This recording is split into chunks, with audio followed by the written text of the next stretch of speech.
Iucak teče, zimu se miču judinica, a zdola potna zgobljena sa, grobnička mlikarica.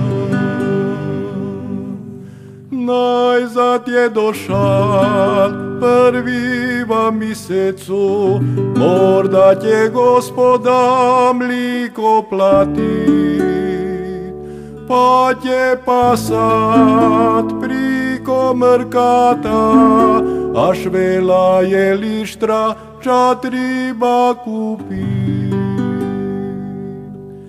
Za dicu će zet gume trejine, od firca zašit teple papuče, mužu će kupit novi poplati, da mu se vašupih noge ne muče.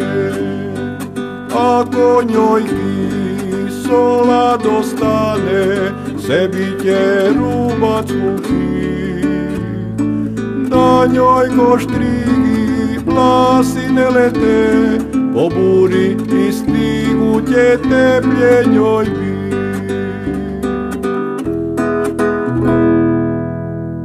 52 litre mlika na Hrvatu je nosila, od Botilavca do Rike samo jedan put na vrh Hrebe počinula.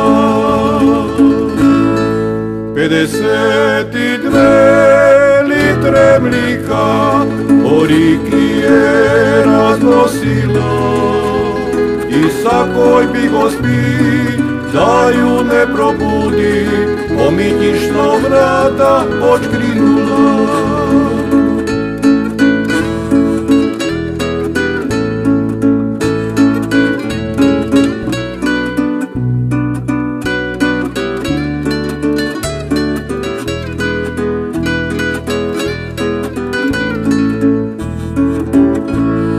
Pedeset i dve brige je svoje po putu pretresala, da nikoj kravi, pasu il mački vode pozabitala.